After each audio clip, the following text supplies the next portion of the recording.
Welcome to the Woodrow Wilson Center. I'm Steve McDonald. I'm the director of the Africa programs here at the Woodrow Wilson Center. It gives me great pleasure to begin our day. It's going to be a nice long day, but I think a very fun one and a very informative one. I'm particularly happy to be involved in this event. Ambassador Rasool and I actually talked about this almost 2 years ago, since you first come to the United States as your country's representative, about the year you wanted to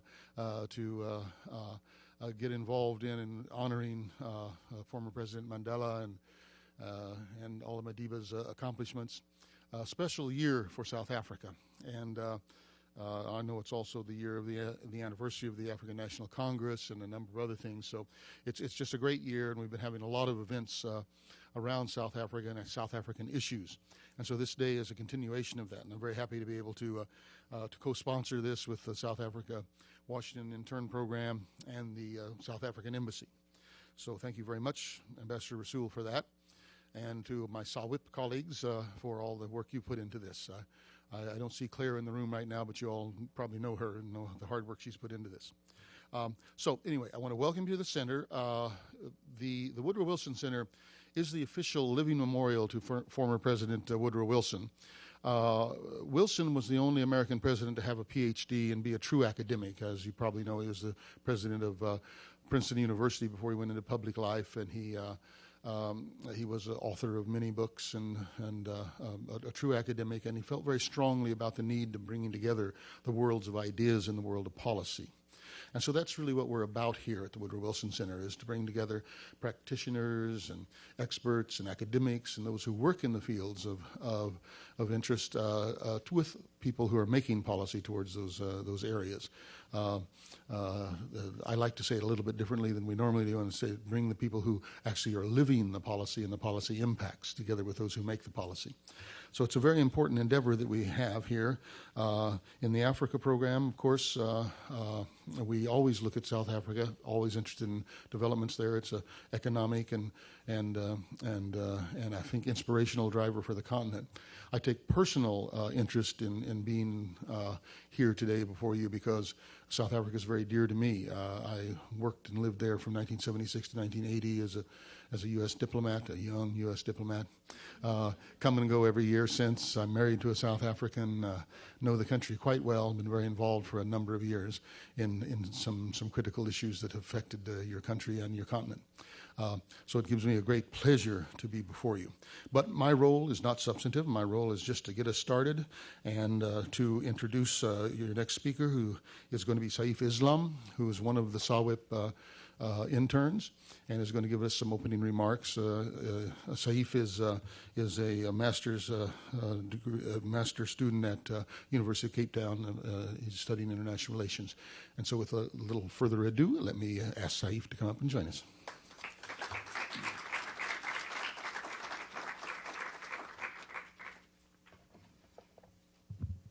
Thank you, Steve. Good afternoon, everyone. The former president of South Africa, the last real hero of the post-colonial world, Nelson Mandela once said, "There is no shortcut to the country of our dreams." He couldn't have been more accurate. The euphoria of living in a free country after centuries of tyranny could not last forever. We now face the difficult task of nation building, and that is why we are here today. My name is Saif Islam, and I'm a member of the SAWIP class of 2012. On behalf of the SAWIP team, I would like to welcome you to this important conference on the future of South Africa. But I must begin by saying that I feel incredibly privileged to be standing in front of you today. I was born in Bangladesh in 1988. My father moved to South Africa in 1997 in search of opportunity. When he arrived in Johannesburg, he only had $25 US. With that money, he started selling goods in street corners and train stations. And after 6 years of hard work and sacrifice, he eventually was allowed to bring my mother and I to South Africa. So even though my story is quite unlikely and my presence is quite unlikely on this stage, what the story of my family shows is that South Africa is also a land of opportunities, just like the United States of America. But the challenge is making these opportunities available to more people. And that is why we're here today. In recent years, South Africa has often been criticized by cynics at home and abroad. They said there will be a race war between blacks and whites in South Africa. They say democracy will fail in South Africa, just like in many other countries on the African continent. They even said that South Africa cannot host the 2010 FIFA World Cup. Well, they were proven wrong. Today, South Africa stands tall as a country that has achieved significant economic development, a country that allows its citizens many basic rights, a country that embraced diversity, regardless of its history of conflict and social exclusion. That is why we're here today, to celebrate our accomplishments. If South Africa wasn't a country with extraordinary potential, my father wouldn't have been able to make a living with $25, and I wouldn't have been able to be standing in front of you because I couldn't even speak English 10 years ago. But that is history. We have to look at the present. And with that said, at this point, we are facing numerous challenges in South Africa, such as rising inequalities, a struggling basic education system, a lack of socioeconomic transformation. Today, approximately 4 million young people are not in education, employment, or training. We cannot avoid responsibility by saying young people are the leaders of tomorrow when they are disempowered today. If unchecked, these challenges can derail our journey towards the country of our dreams that Nelson Mandela once envisioned. What happens in South Africa also has great implications for the rest of the African continent. That is why we are here today, and that is why this conference is so important. So I'd like to end with a quote by none other than a young Woodrow Wilson. In his undergraduate essay titled An Ideal Statesman, he said, "Let me again remind you that it is only by working with an energy which is almost superhuman and which looks to uninterested spectators like insanity that we can accomplish anything worth achievement." I urge you to summon that energy at today's conference so we can not only unpack the challenges that South Africa faces, but also uncover the opportunities. The intellectual contribution that you make today can make a lasting impact on the lives of many South Africans. And the SARP 2012 team truly believes that with the unity of our purpose, honesty of our engagement, and the strength of our commitment, we can transform tomorrow. And that is why we are here today. Thank you.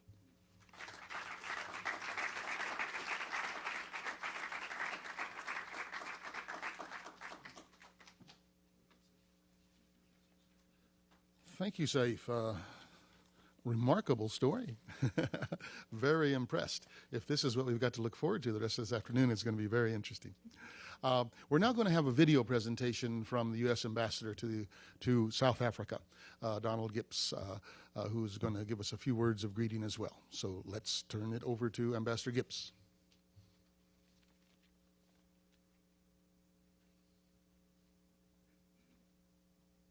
Greetings. It's wonderful to join you all today. I wish I could be there in person to participate with you, but I'm glad I can join you virtually. I gather one of your topics is going to be the use of mobile and new technology, so we're just demonstrating the power of it as I join you across the oceans.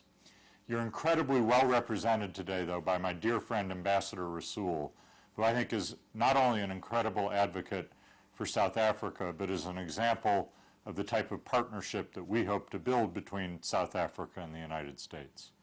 I know there are a number of other distinguished guests joining you today, but I don't have the full list, so I'm going to use my favorite South African expression, all protocols observed, and wish that I could be there with all of you in person to carry on and engage in the incredible conversations I know you're going to be participating in.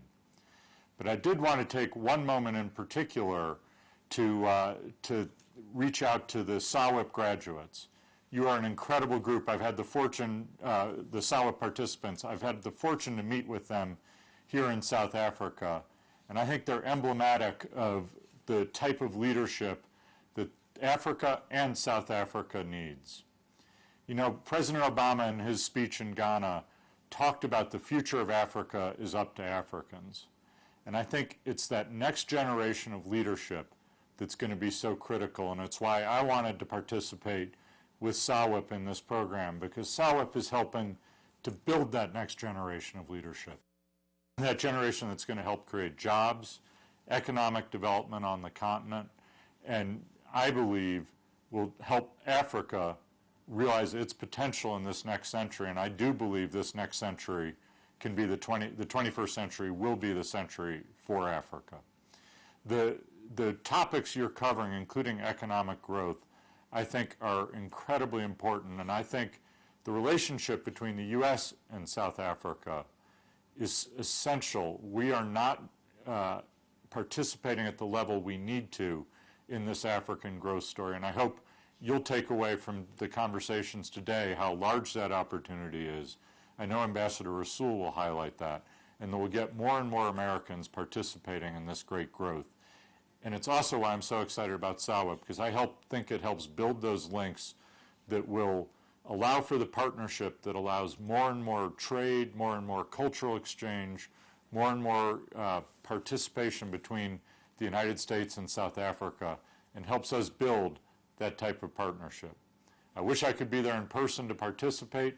I look forward to talking with all of you when I'm next back in D.C. And those of you who are on the program, I can't wait to hear how the summer has gone and what you've learned while you're in the United States. Thank you very much to all of you, and a special hello to Carol Wheeler and the team from SAWIP who've organized this. Thank you very much.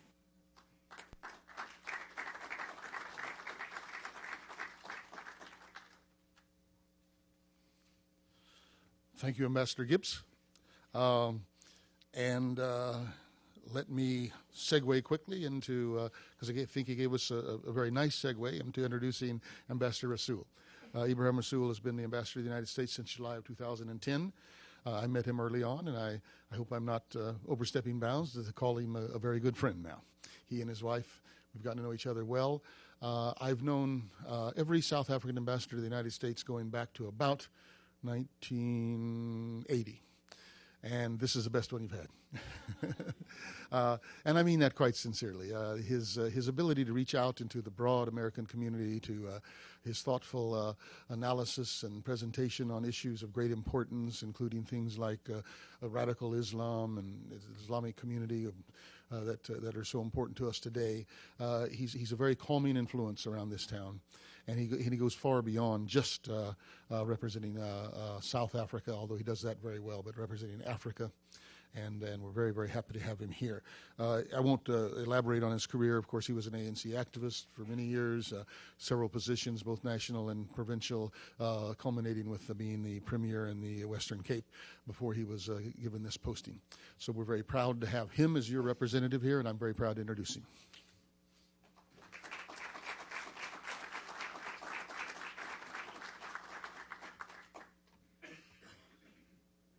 Thank you very much, Steve McDonald and all at the Woodrow Wilson Center who have made today possible.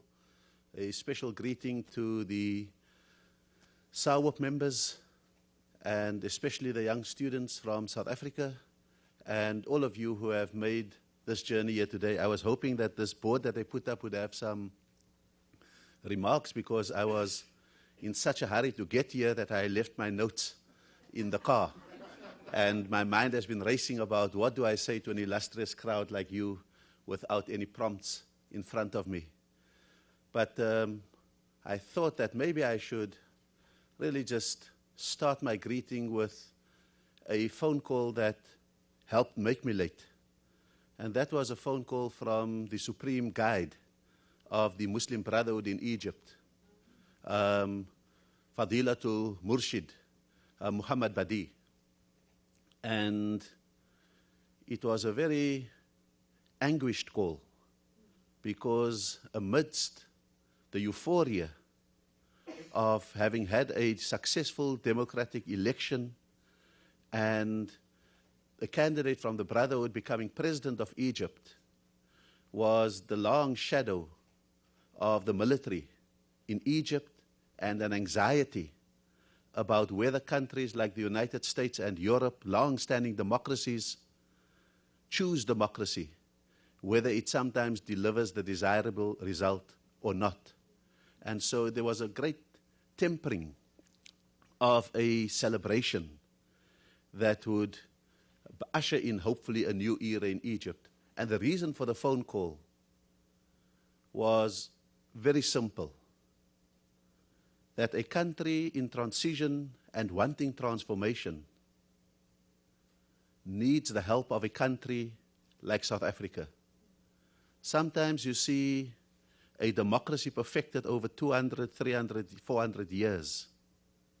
But sometimes that country has forgotten the formative roots of that democracy, the pains of that democracy, the extremism that sometimes informed the quest for that democracy, the violence that may have given birth to that democracy, and only sometimes understands it at its apex and not at its beginnings. And therefore, its judgments are formed by its highest achievements and not by its humble beginnings.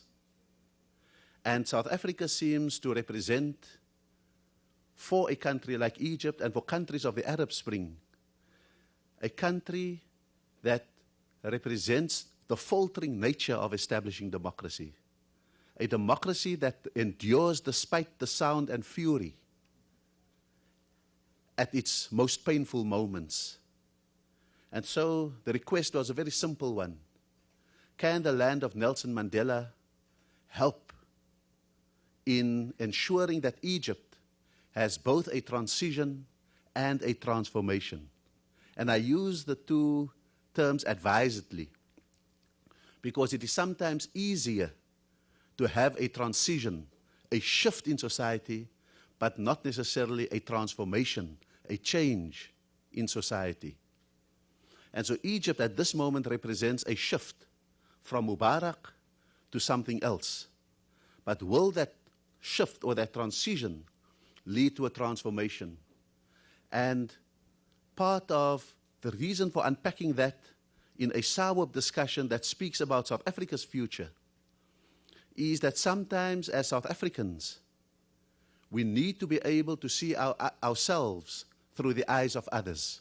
I'm reminded about the really quirky story of Professor Guy de Maupassant, a philosopher of French origin, who once declared to his students that the Eiffel Tower is probably the ugliest building he's ever seen in the world. And his student said, but Professor, you have your lunch in it every day. And Professor Guy de Maupassant replied, he said, because when I'm in it, I don't see it. And that's the problem of South Africans. Sometimes when we are in it, we don't see it. Sometimes when we don't see South Africa through the eyes of others, we can't appreciate the distance we've traveled from 1994 to 2012. Sometimes when we are overwhelmed by the debates of the day, and sometimes the silly debates of the day like the spear painting, we can forget the fact that the whole African continent and the African diaspora are gathering in Johannesburg, and we are caught up in a painting, whereas the African diaspora comes to seek inspiration, how to make the African century in the 21st century. And we lose our moral obligation to draw on our lessons because we are caught up and consumed by the debates of the time. And that, I think, is probably the greatest fault line of South Africans. The good news is that our democracy and our society endures, sometimes despite the sound and fury generated by our leadership. It means that the legacy of Nelson Mandela is a deep one. It means that the institutions that was put in place in that early era endures. It means that the Constitution is tested, but neither bends nor breaks. It means that the Bill of Rights has no fear and no favor in its application. And that is the reassurance that every South African and every observer of South Africa needs to carry with us. That our institutions, our Constitution, our Bill of Rights, and our rule of law is an enduring one. And precisely because it's enduring, we can afford the sound and fury of the political discourse. And it's no coincidence that we gather here as they gather in Johannesburg for the ANC's policy conference. And again, the sound and fury will sound across the world, the debate on whether to nationalize as the means to equalize, or whether the orthodoxies that we have inherited can deliver, or whether the orthodoxies of the day should be tempered by the innovations required by tomorrow. Because, as I explained to many people are sometimes worried by South Africa's desire for equalization, for affirmative action between black and white, for empowerment, and all of those kind of things. And I can try and explain to them in many ways. You can describe it in political terms, you can explain it in sociological terms, you can explain it in ideological terms, but sometimes biology is the best way to deal with it. Because we all know from biology that for an organism to survive, there must be movement of substances from areas of high concentration to areas of low concentration until the organism is in equilibrium. And that's the search in South Africa. How do we find an equilibrium? Not just an equality, not yet even equity, but certainly what is holding South Africa together is a tenuous equilibrium that needs to be built every day. To end up, I want to say that as they discuss in the policy conference and they generate not only the sound and fury, but the basis, hopefully, of our second transition. And I would want to describe our second transition in South Africa as the transition from the search for quantitative goals now to the search for qualitative goals. When Nelson Mandela became president, the majority of young South Africans did not know a school. We set ourselves the target of getting every child who could go to primary school into school and to keep high school students in school for as long as possible and to get a sizable number into universities. Those quantitative goals have been achieved. What we now search for is the quality of knowledge, of intellect, and of skills that must be given to them now that we have them in school. In much the same way, the majority of South Africans did not know the inside of a hospital, from simple things like tuberculosis to complex things like transplants. That was the preserve of a few. We now have a health facility within a radius of 10,000 South Africans. For every 10,000 South Africans. The challenge now is how to reach the qualitative goals of not only fighting disease, but living a good life. And so I can go through the economy. We've got our economy in positive growth areas. We've got an industrial base. We are subject to the ebb and flows of global economics.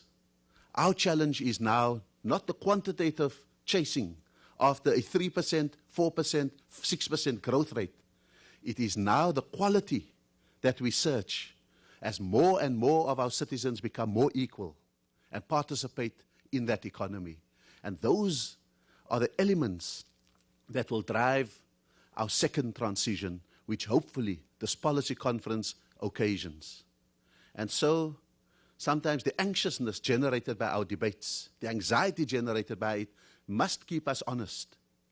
But we must always walk with the confidence and the reassurance that the legacy of Nelson Mandela is an enduring one. We will ring the alarm bells when it falters, But the fact of the matter is that your discussions this afternoon will be based on that foundation that says that our inheritance from him has been a great one. Thank you very much.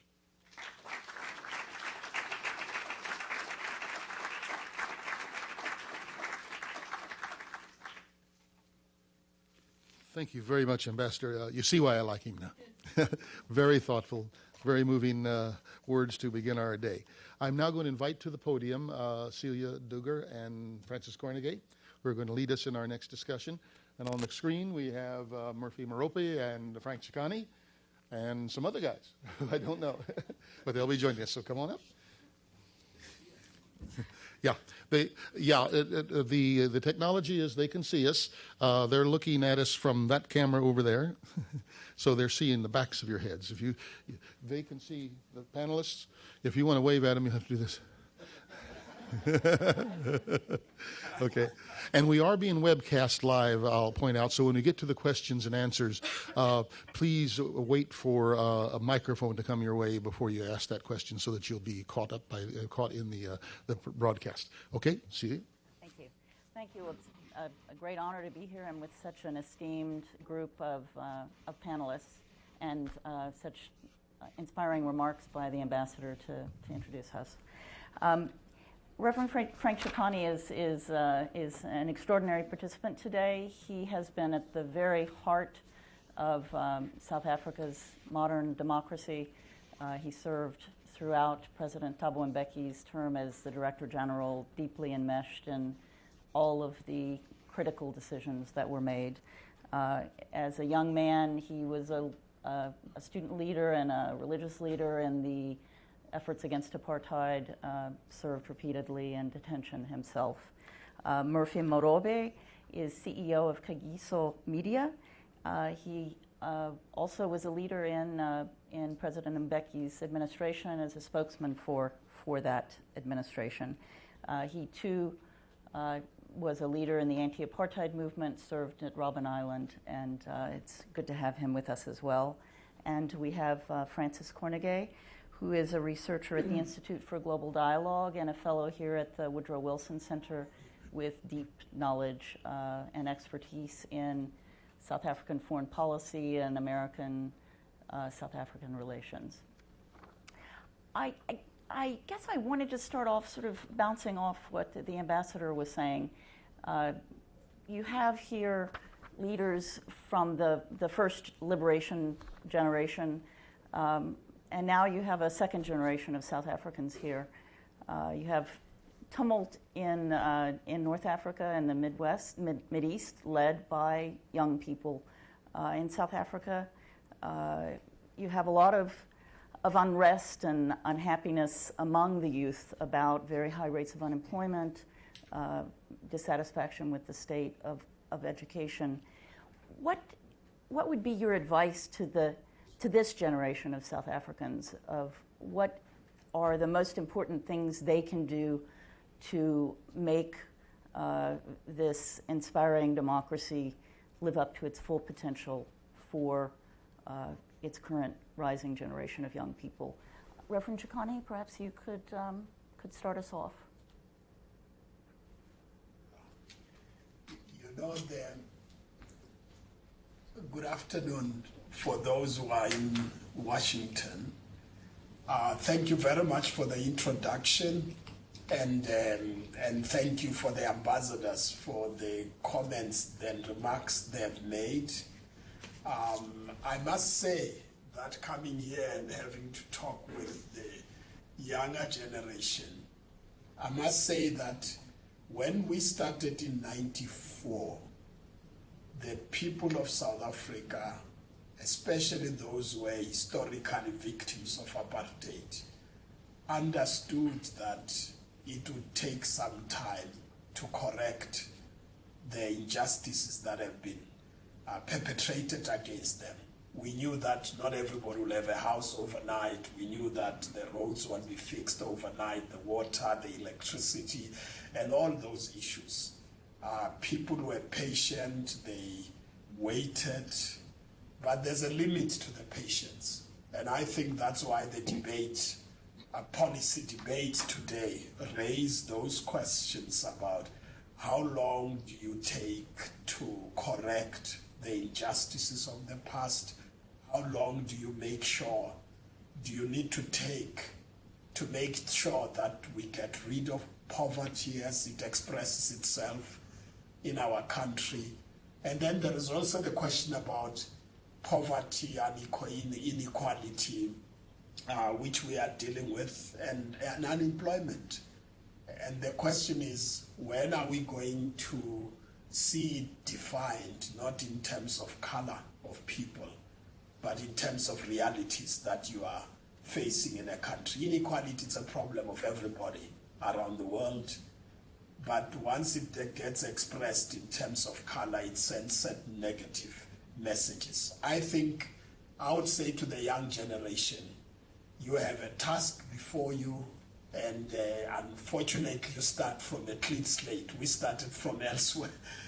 You've got a task before you, and your task is to put your energies to think about the best solutions we can have for this country, and think about the types of skills we require, the capacity, especially management capacity, to make sure that we can make South Africa the country all of us would want it to be.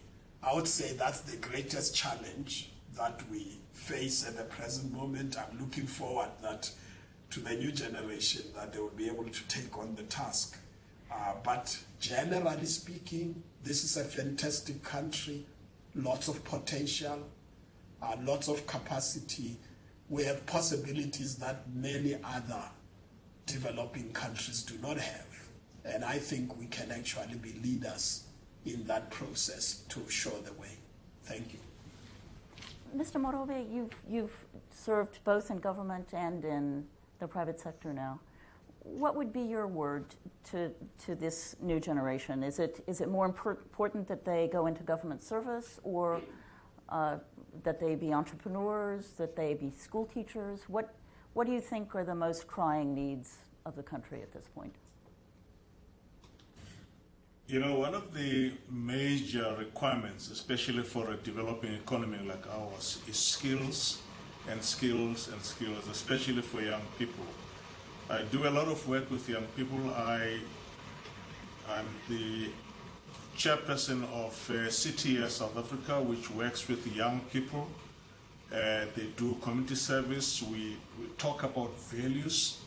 We try to talk about young people to make the distinction between individuality and them being part of a community and being able to contribute to the community that they come from.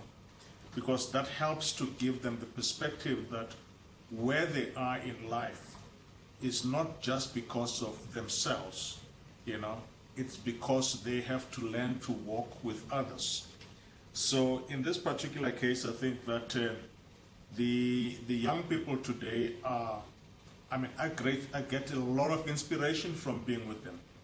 They are motivated, they want to do things. I think for us, it is about finding ways in which we create those opportunities and allow young people to flourish. But of course, just as there are many young people protesting in some of the marches against unemployment, etc., there are thousands more who are doing actually serious work, working in communities, who are responsible. And I think in the context of change, and so much, as the ambassador talked about the noise in the political arena, the noise dominates the headlines, but below the noise, there are hundreds of young people who want to succeed, who want to get opportunities at school, who, when they finish, they stand out in job queues looking for work. Our economy has not generated enough jobs to be able to absorb them. And all of this creates a lot of frustration. So there's a need to put in place other activities that will ensure that even if they do not have employment, there is a positive engagement with the environment in which they are. So it's about creating that space, and I think we do have the basis for that in the way in which some of the institutions of government have been set up to promote entrepreneurship, to promote, in fact, youth activism in a way that is positive and constructive. Let's talk a little bit about U.S.-South Africa relations. My sense from my years there is that they're on a better footing now. They're warmer. Some of the issues that were irritants in the years of President Mbeki's administration have diminished. There's, I think, more commonality on AIDS, on Zimbabwe. And I think with Ambassador Gibbs, just a warmer relationship. Mr.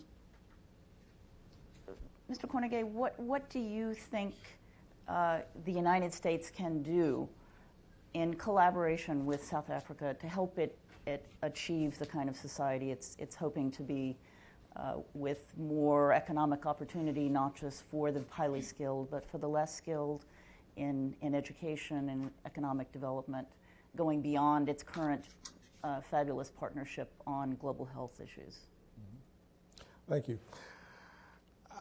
I think, first of all, I would like to say that I think that the U.S. and South Africa are already developing a track record of collaboration on the issues that you've mentioned. Where I think that the two countries need to become much more collaborative is on the issue which I think is probably the most important issue on the African continent and in Southern Africa, and that is the integration, the economic integration of the continent. And I think that this is an area of converging interest in terms of where the global economy is headed today, where regionalism in different parts of the world, and particularly in Africa, and the defragmenting of the continent, which is very important for South Africa and South Africa's economic growth. That this is an area where the two countries should try to find more common ground. And this can be done, for example, in eventually reviving what used to exist for a very short time. There was something called the SADC-US Forum. And I think that's a collaboration that will propel forward the regional integration momentum in Southern Africa that is needed and that will benefit South Africa. And not just South Africa, but Eastern and Southern Africa, with SADC being involved with the East African community and the common market for Eastern and Southern Africa in building a grand free trade area of some 700 million people. That is the cutting edge of where I think both countries need to go. Both countries need to prioritize integration and to work together in ways where they can converge, and they're often diverging interests as well. But I think that is where, in my view, where collaboration should focus. I'm interested in having such a resource here as Reverend Chikani, who is deeply involved in President Mbeki's work to make South Africa a dynamic market economy, and achieving quite remarkable growth considering all of the history of apartheid and the weights that put on South Africa's development. Nonetheless, you have, as you yourself have noted, this extraordinary rates of unemployment and inequality.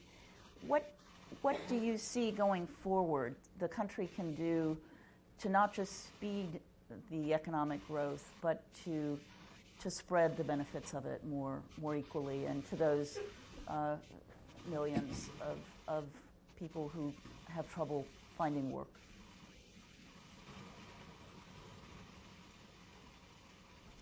Reverend Chikani, were you able to hear that question? Yeah. That's a tough one, huh? That's my question, yes. No, let me just say that there are many things that we did for the last 18 months to try to fix the economy. What we need is an economy that performs, it's an economy that grows, an economy that creates jobs. But for us to do that, you need skills. As Morobe has said, we need skills to be able to develop that economy. We need entrepreneurs who are going to be able to think through what we need to do. But we also need investments to go in the right places, because there are many ways in which you can invest. You could invest in a high yield investment where you've got huge returns without much job creation or participation of people or changing people's lives. But there are other investments that make a radical change in the lives of people. We need an economy that grows in a way that people participate in it. And so we need every skill in the country. We need to train young people to be able to participate fully. We need commitment from those who have the means to invest in places where we can make a difference in the country. I think that's, for me, the critical issue. It's skills, it's capacity, it's capital to make the difference and create a society that can be a valuable society for all of us. I mean, I guess as so often happens when you're talking about South Africa, it often comes back to that most basic issue of education and the education system. In conversations with many South Africans over the past few years, there was deep concern, including from the very top of the ANC, about the quality of the education at the primary and secondary level, and also concern about the role of the trade union, SADTU, in accountability for teachers and attempts to prevent absenteeism. Do you see any new efforts that will deliver results for those millions of students that are in the public schools in South Africa?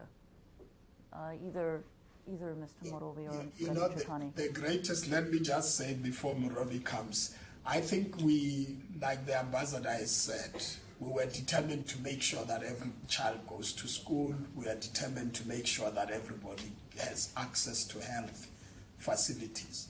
I think the greatest challenge now is quality of the services. The budget is there, the money is there, but it's not producing the results. We need to change the system. We need to approach it differently. And in most instances, having spent time in government, it became clear to me that it's no more a question of money. It's a question of quality of management, skills that people have, and making sure that people deliver the results. We do have the money, but we're not producing the results. You've got children in Mozambique who would perform better than children in the same grade in South Africa when we have much more money than the Mozambicans have. So we have got a much more bigger task, and that task is going to require us to take a hard line that says you deliver the results or you cannot be in that system. I think that's, to me, the critical issue. I think one of the points, my observations is that skills is one thing, the need for investment is another, but the policy and legal environment has to be facilitative. And I think that what tends to happen is that a lot of the good things tend to get lost in the political nuancing and, in fact, the focus on some of those things that tend to be conflictual. Even when you talk about the trade union movement, many of us have been very concerned about the role that unions have been playing, especially if you look at the education sector unions, in terms of asking as to whether they appreciate what priorities the country has versus the priorities of their members. And I think that talking about transitions, in many of these areas, we all have to try to engage what kind of transitions, even if it's at the psychological level, that we need to transcend to get to putting the people first before we get too busy with what is important to us as either individuals or as individual organizations or as individual parties. So that to me is one of the big issues and the big challenges that we are faced with. And clearly, I think that when we have the ANC policy conference taking place today, there is a paper that's going to be discussed about the second transition. I heard the ambassador, in fact, speak to the subject, and we're talking with Reverend Chikane to say that's probably one of the more erudite, explanations of what the elements of this second transition, the important elements of the second transition should be about, based so that, and take this discussion away from the ideological to look at what the practical interventions need to be. The problem with government is that it tends to be very slow in responding to these things. Of course, there are instructions like the Public Policy Management, Public Management Act that regulates the way government expenditure happens. But the problem is that on the ground, quite often, is a requirement for nimble and empowered management that can take decisions that affect those various institutions on the ground, rather than layering it with a whole lot of bureaucracy, because that is one of the big challenges that we have. I would love to keep asking questions, but I know that there are some of our participants in the audience would like to ask questions. But before I do that, I'd like to acknowledge the SAWAC alumni who are with you and ask if they could introduce themselves.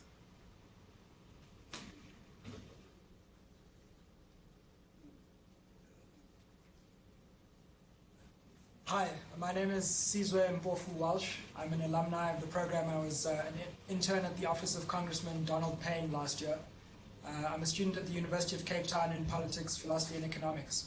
And a special greeting to Professor Cornegay, whose house I spent much time in as a young boy with his son in Johannesburg. So funny how these things happen. A special greeting, and a special greeting to everybody who's there. Thank you very much for this opportunity to engage with you. A small world. Hi. Good afternoon to all you guys. I am Wandile Mamba. I am a chemical engineering graduate from UCT as well, and I work in finance now.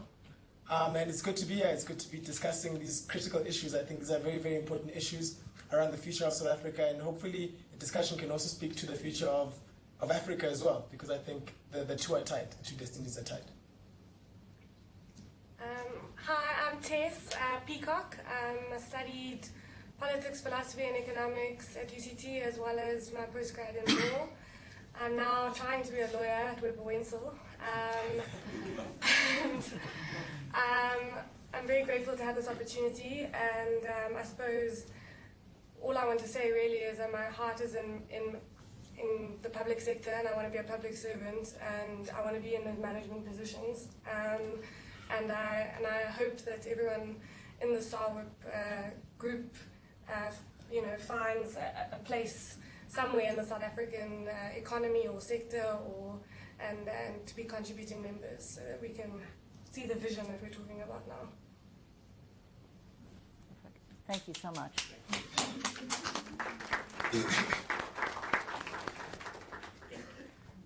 So I'd like to open it up for questions now. If any of you would like to pose some questions to our panelists. Good afternoon. My name is Paulette Lee. I'm a communications consultant. I was very moved by Ambassador Rasool's remarks, and I gather you heard them, gentlemen, on the teleconference, and he referred to a phone conversation he had with a representative of the Muslim Brotherhood in Egypt, and essentially, as I understand it, the conversation was, what do we do now?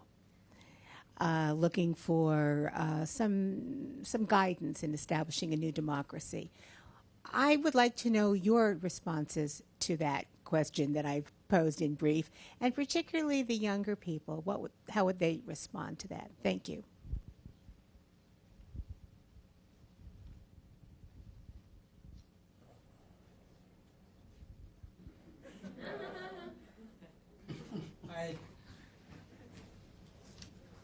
I think that's a very interesting question. And I think what's really interesting is how Egypt, South Africa, and the United States are running through parallel processes at the moment. I think if you look at South Africa, we have the Mangaung Conference, which will determine future ANC leadership. In November, the United States has an election, and of course, Egypt has just had its presidential election. And one important aspect of those three countries is the constitution. And we know that South Africa successfully, and probably one of our landmark achievements, has been creating a constitution which has the buy-in of our society. And we all know how important the US Constitution is. In fact, on Thursday, many US citizens will learn with the Obamacare decision just how important the Supreme Court can be. And I think in that regard, what's going to be central for Egypt is negotiating this new constitution. We know that there's an interim constitution at the moment which is very similar to the constitution under which Mubarak operated. A constitution which, on the one hand, gives the president too many powers, but on the other hand, because of what the SCAF has done, limits the powers of the president vis-à-vis the Supreme Council of Armed Forces. And I think what's going to be crucial going forward is Egypt's transition, ensuring that the constitutional dispensation which they create has the buy-in of all people, gives the president, Morsi at the moment, but any future president, the power that he needs to run a country with executive authority, but also doesn't give a president so much power that they're able to become another dictator, and also limits the power of the Supreme Council of Armed Forces. So I would suggest that the key issue that Egypt needs to deal with, and what it can learn from South Africa and the United States, is how to create a constitution that will create that as they move into their first transition. Thank you very much. So why don't I collect a few questions now. Okay, this gentleman in the front here. Yes, thank you. Rob Colorina, AIAC Investments. I've had the chance to spend time in South Africa and Southern Africa 2 of the last 4 years. My question is with respect to BRICS and this association with these emerging markets. How does that permeate to some of your thinking? And anyone from the panel who can address this, fine. And the gentleman back here. Thank you. Lawrence Freeman, the Africa Desk, AR Journal. I think the key question that was brought up is economic development. I think South Africa is going through a very difficult time now, but so is all of Africa, and frankly all of the West is. People in the United States are very frustrated with both candidates and both parties over the question of our economy.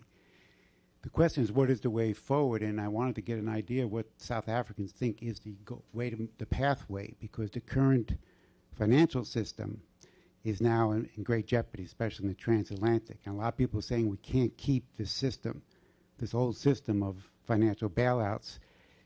The question is, can states emerge with an intention of developing their economy so they're not controlled by this monetarist free market? In Africa, in South Africa, you need water, power, rail transportation. The private sector is not going to do it, not in this collapsing system. Is the South African state prepared to step in and move this infrastructure projects which will create jobs and will build the economy and put the marketeers and the predators of the financial system to one side and actually serve the interests of the people? This is the kind of future question we have to ask of which way we're going with economic growth. Thank you, sir. And the lady in the back?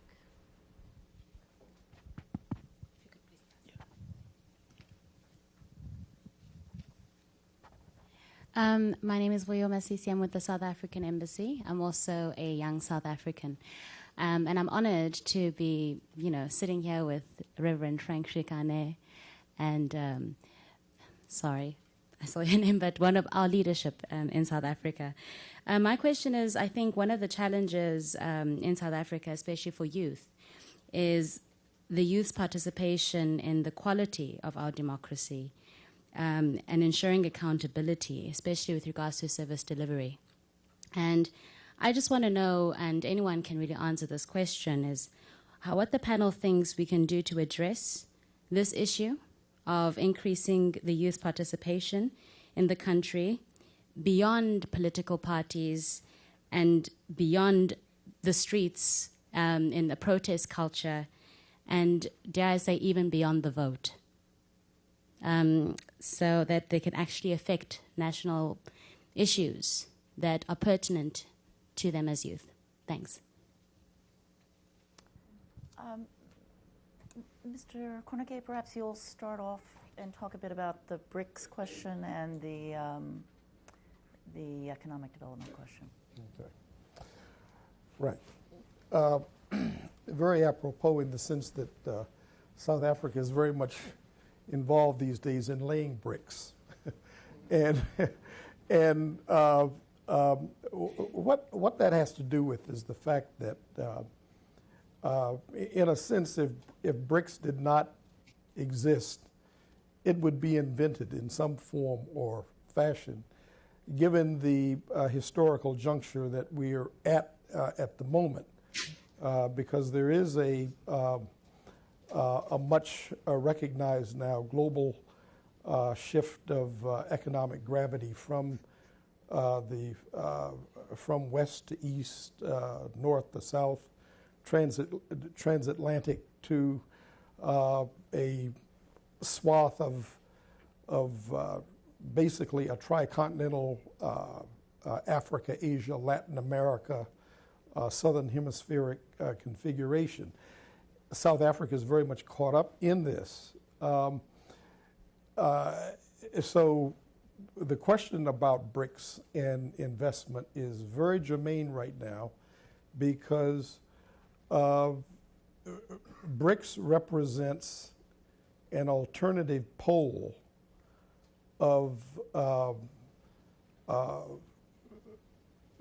development in terms of, or rather in terms of finance and investment in development in emerging economies. And you see this with the BRICS banking mechanism that the BRICS countries have set up, the feasibility study that is going on to set up a BRICS development bank. And a lot of this is concentrating, converging on the African continent. I mean, there is a much noted new scramble for Africa. And within that scramble, actually, a new African scramble for Africa and resources coming into Africa.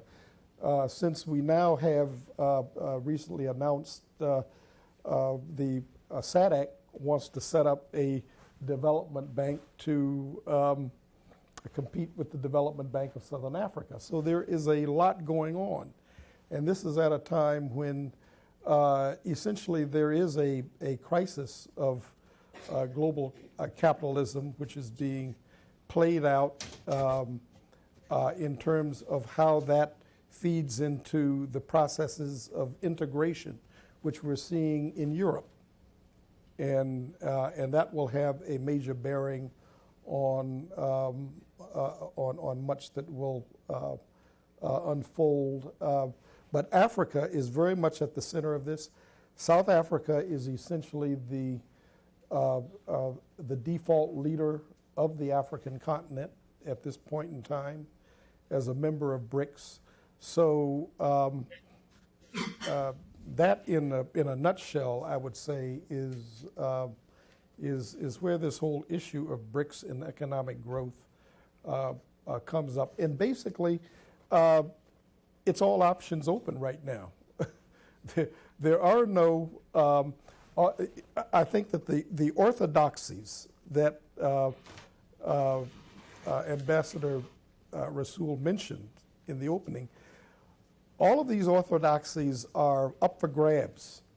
So, and I think that this is where a younger generation of leadership becomes extremely important at this point in time, where there's a need to move outside of these old paradigms and really look at what is going on in terms of what I call the age of global integration, because that's where we are now. And so I think I will leave it with that. Okay, very good. And do you, either of you want to comment briefly, perhaps so that we could get a few more questions in before the end of the session, on either efforts to get youth more involved in constructive efforts to build the country, or in the government's role in driving forward economic development in the country? Yeah.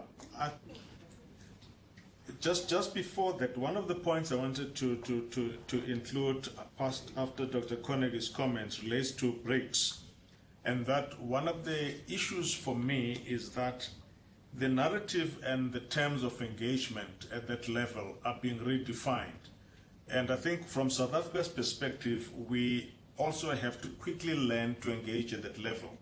Right now, there is a big issue between South Africa and Brazil relating to chicken and the issues of imports. So what that thing actually raises for me is how quickly the rules of engagement, especially insofar as trade, can be set to ensure that you minimize the level of conflict that is really possible, even within the BRICS countries. Because even as you might be meeting there as equals or partners, there is no doubt in my mind that we all know that South Africa, we are a late starter at this level of high engagement. And we've spoken about skills earlier on. And all of these are coming to bear on our ability to engage effectively at the level to ensure that our interests are also protected even as we participate in these forums. So where youth, of course, are an important element going forward, and our investment in them would ensure that in the next 2 to 3 generations, we would have, in fact, the kinds of young people like my friend here on my right, who spoke so eloquently about issues of the continent. And that's just what we want. Now, of course, if you look at the age profile of South Africa, it is increasingly becoming a very young country. Just in terms of young people are about 50% or more of our population. So even by looking at our institutions as to who occupies positions in government or even in the public sector, you're looking at anywhere between the ages of 25 and 35. It's a very high concentration. So it basically means you are a fairly young population, and invariably young people are beginning to play their role. Now, of course, on the margins, as every society has to do, you have to care about what happens on the margin, because at the end of the day, that's often where, in fact, the determination of the pace or the quickness or the slowness of pace can be determined by how much you invest in ensuring that everyone is pulled into the main center of the playing fields.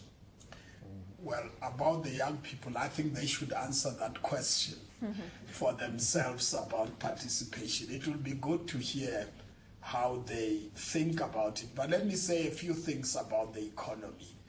I think the crisis, financial crisis, global economic crisis, has got us to learn a few things. The one thing that we have learned is that the pursuit of wealth to the extreme is bound to collapse the system. And that greed is not going to resolve the problems of the world. And that's why we are where we are today. The crisis in the United States, it's people who really were greedy and were accumulating as much as they could. They even changed the rules to achieve their objectives that they wanted to achieve. Once it collapses, it affects everyone else, including the poor in the world. And the way in which South Africans approach it in their debate on policy is that this crisis gives us an opportunity, because the people who thought they knew what the answers are realizing there are no easy answers. And that we need to develop new models, new paradigms, and a new way of looking at the economy, looking at the economies of the countries, the world, and the way in which we approach it, so that we change it to a level where it would then be able to benefit everybody else in the world. I think that's the challenge. If there is anything good about the crisis, is that it gives us an opportunity to rethink. And this is the opportunity we need to use here. Let's do another round of questions.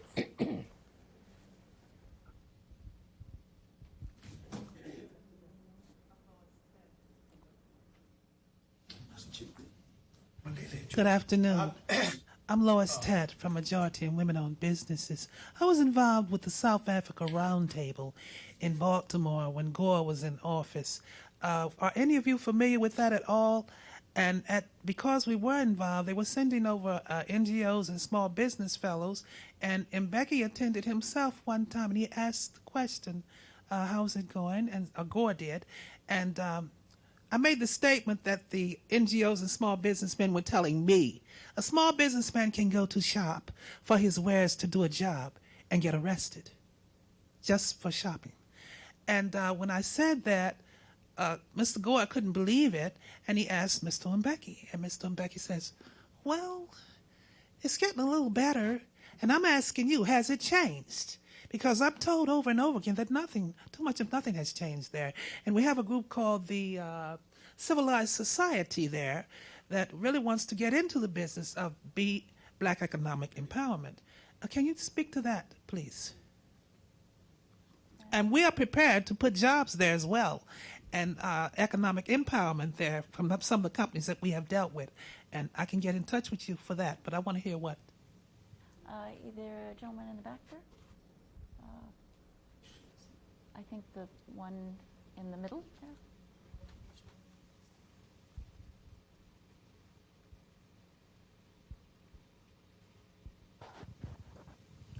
Yes, hi. My name is Achille West. I am a small businessman here in the United States with a energy business. And when we look at some of the issues, or some of the opportunities, rather, on the continent, we see opportunities both for South Africa to step up in terms of spreading democracy in newer countries, such as the South Sudan, for instance, with the experience that you had there. And then you also have infrastructure, and you have a number of other opportunities to participate in the African economy. I'm wondering to what degree there is, here in the United States, we have very much a democracy where you saw there is inequality a vast inequality in business on the part of African Americans versus non-African Americans or white Americans, for lack of a better word. Not to make it a racial thing, because on the continent you have in other countries other than South Africa dynamics that don't include race, but that include other dynamics in disparities, economic indisparities. How do you all see an opportunity for South Africa to take a leadership role in developing these opportunities in other nations, both in the diplomatic arena as well as the business arena? And then where do you see the opportunity for American businesses to play a role in that development as well? Do you want to? I'll defer to those guys. So perhaps you all could talk a little bit about this small business and the role of American companies, perhaps in South Africa, and then maybe we could finish out, and we've only got a few minutes left, with a couple of the young people talking themselves about what they think about youth participation in South Africa's future? I think insofar as business is concerned, the economic empowerment program in South Africa, I think, has been one of the best indications of how a well thought out approach could actually be introduced in a country which becomes self-policing and set the systems and the procedures so that all of the players are party to ensuring that the scores relating to the extent to which you reach the targets and the goals, that will show the extent to which you've moved in transforming your individual businesses goals. So it's almost like we're all playing a game on which the terms are very clear, so there's no police person, there's no government authority that is there to threaten you. But I think it's got its own difficulties and challenges because on the other hand, you have to deal with incumbency, which feels threatened by it, and you have to deal with new entrants who come in with a greater sense of power, entitlement, etc. And all of those play themselves out in the space. So the arbitration facilities that are now in place, as Ambassador indicated earlier, that notwithstanding all of the noise that will take place even within the business environment, we have got some very fabulous institutions that facilitate and help all of these players to mediate some of the intractable positions that they reach. So our economy historically had been dominated by a few major corporates. And what the advent of empowerment has done has been to begin to loosen that up to allow many more, in fact, individual, smaller businesses to have an opportunity. So clearly the collaborations need to happen at that level, not only, because historically they've been driven by the blue chip companies and the big multinationals for obvious reasons, because it's expensive to play the game at the level at which what is so-called international standards require. So the small guys, in fact, just can't afford the costs associated with that. So when I mentioned earlier the need to look at the regulatory environment that facilitates, is for that environment to be consistently finding ways to create those avenues for individuals. The assumption there is that we have government departments that are fully on tune as far as that is concerned to be able to be responsive. Now, as we all would know, there is always going to be a lag between, in fact, government ability to interface and, in fact, the pressure and the heat that a business person on the coalface is feeling.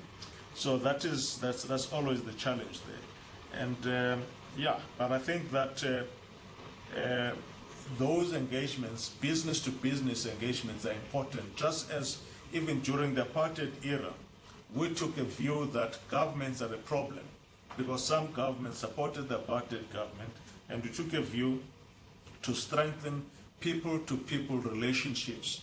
Yes, because governments will come and governments go, but we as a people have to find the ways. And right now with new technology, it's become infinitely more possible to actually do those things outside of the constraints of government strictures. Yeah, I would like to listen to the young people more. If we can give them time. I'm convinced that the younger generation has got more possibilities to be part of the solution to the problems South Africa is facing and the continent.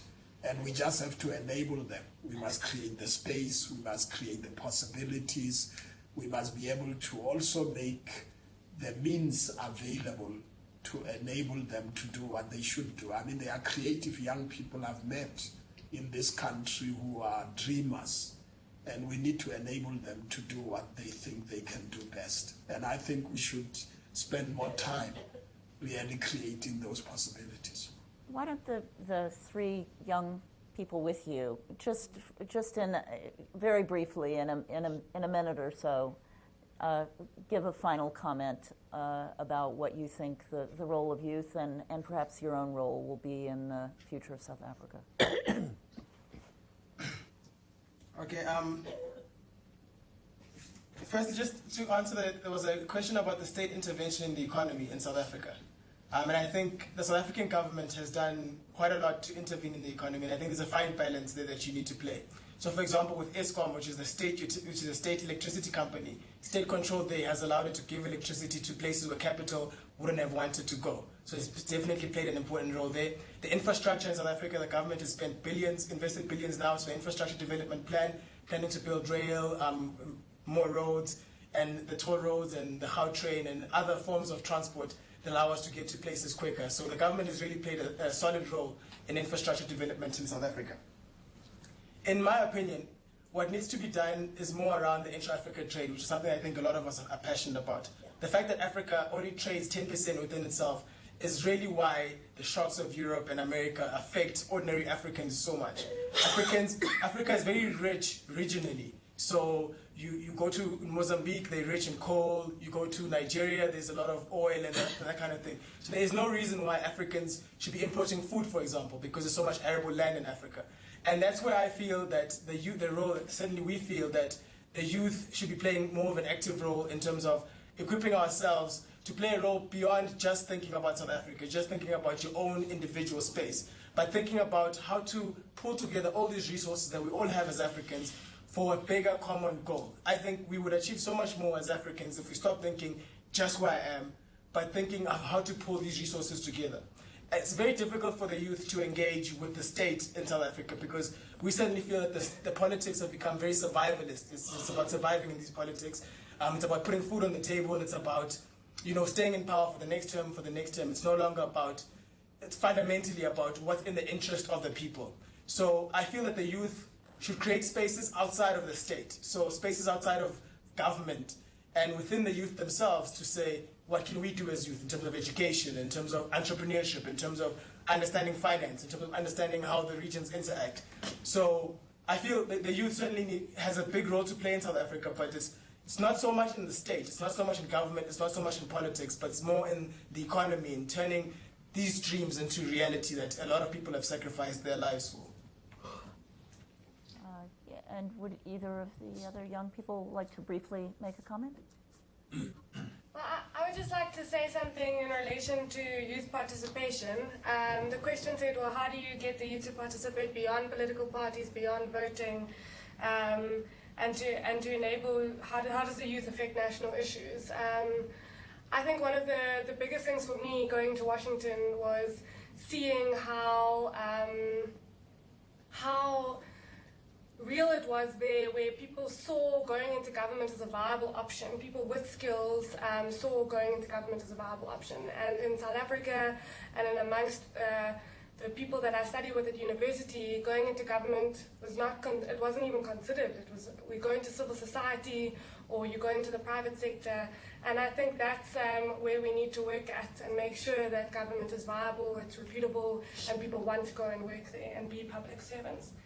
And then the second thing is I think we need to increase the culture of community service in South Africa, that there's such intense inequality in the country, and there needs to be an understanding that if you're privileged or in a position of privilege, that there needs to be contributing, you need to be acknowledged that you need to be a contributing member of your communities.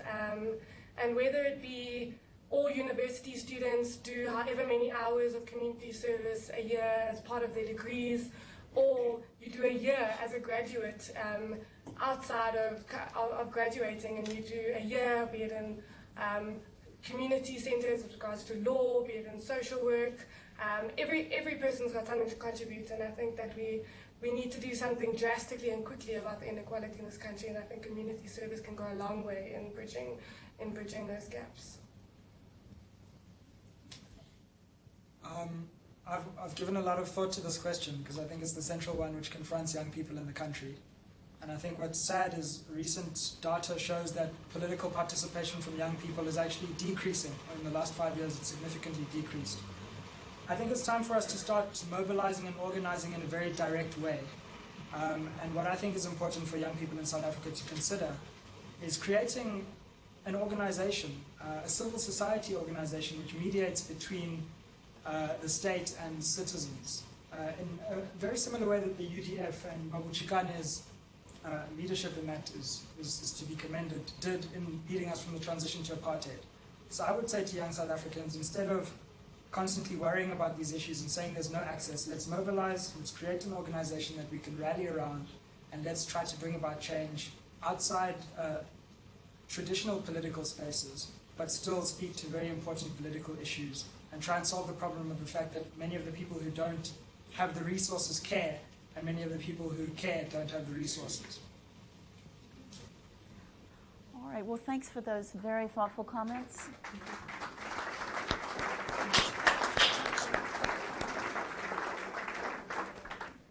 And thanks so much for participating and offering your questions. Okay, thank you very much, Celia. Before we thank our panels, and you join me in giving them applause, and before we take our break, just wanted to say what really good presentations they were. But I hope you all noticed here in Washington, D.C., how our South African panel are dressed. They're going through quite a cold winter now, so we're very thankful you to come out in the cold, come out at night, to be with us so faithfully. So thank you very much for your commitment.